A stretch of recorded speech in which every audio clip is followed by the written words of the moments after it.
Someone asked me today how much money would I need to have in the bank before I quit. And this was my answer. Why would I quit something that I enjoy? But that question stuck with me. It actually stuck with me the rest of the afternoon because I think a lot of people assume the end goal is to stop working completely. I'm not against that. I'm not opposed to that. But what if that is not the real goal or shouldn't be the real goal? What if the goal is to remove that pressure completely? What if the goal is to keep doing work you enjoy with the people you enjoy doing it with, but from a place of freedom instead of obligation?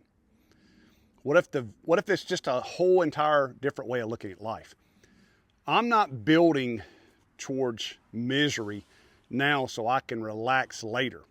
I want a life where I can work, build, create, and still enjoy my afternoons, my trips, my family. I have peace, I have security. That's freedom. To me, that's freedom. And that's what I mean when I talk about a simpler model with the land and mobile home package. Not a hustle for hustle's sake, a model that gives you options. The financial wheel that supports your life. Why would you quit working completely if you loved what you do? It doesn't really make sense that you would work your entire life just to come to the end so you can enjoy the few years you may have left. That just seems entirely insane to me. And I'm not saying that this lifestyle is for everybody. I know the other lifestyle is not for me. I want to be able to take trips when I want to. I want to be able to do what I want to do within reason. I'm not saying you live a life of luxury and just leisure. You bring value to other people, the world, yourself, your family. You create value. But to do that, it takes an entirely different way of looking at life. So if this has any interest to you and you want to learn what it is that I do, that my daughters do with the land and mobile homes, that is the wheel, the financial means to support the lifestyle that we choose. I'm getting ready to ride here in a second. We go and do rodeos on the weekends. We do beach trips very often. My daughter goes to Disney. Yeah, it seems like once a month. And I'm not saying all those things to brag, because there's a lot of people that do the same things I do, or we do. But what I am saying is being able to merge and mix what you do to earn income with the lifestyle, the things that you like to do without feeling so separated, meaning that there's work over here and life over here. And people try to achieve this life-work balance. Nothing in life is ever going to be balanced. But you can put your life before your work, which we should do. And I think we have been set back thousands of years in the Western side of the world in how we look at that. It's like we're used up. And then once our value is gone, once everything in us is depleted, the energy's gone, the life is gone, the passion's gone, the desire is gone, then we're just turned out to pasture and hope to live a few years to be able to enjoy that money that you've worked so hard to accumulate. That to me seems just odd. I don't know a better word. It seems foreign and odd. And trying to get other people to adopt that lifestyle, or at least adopt that mentality, is difficult. It's really almost impossible because of how we've been led to believe life should unfold. And a lot of people are okay with working for somebody else. I'm not knocking that. We need those people. I'm not built that way. I don't want to live my life that way. But my life is also, I've designed my life, and let me back up. I'm designing.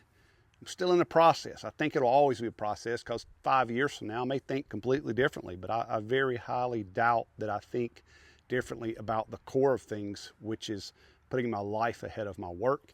My work supports my life. The financial wheel that I built, be it the land mobile home business model or any other model, has to fit my lifestyle. If it doesn't fit, if I use that and I weigh that against how I want my life to look, if it doesn't fit, I don't do it. Simply, as simple as that. You may enjoy doing things in the middle of the week on a Wednesday at 11 o'clock in the morning that most people would never even fathom that that's possible.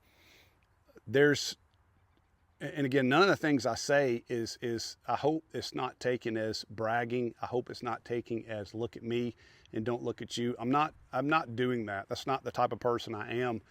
And with that being said, is everybody has a different life. Everybody has things that they enjoy and choices that they make that have brought them to a certain place and a point in life. But with that being said, is material things will only bring you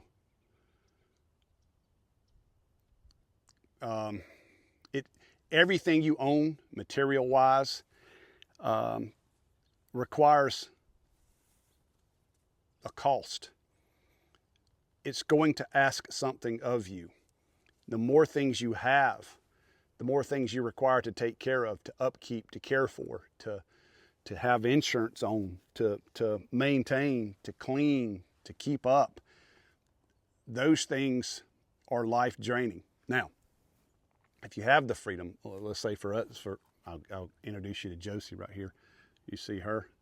So this is one of my horses. I love this horse. She's a good horse. This horse was about $30,000. That's a lot of money. And then she requires food, shoes, all of the other stuff. But the joy she gives me is worth the time that I put in to maintain and care for her.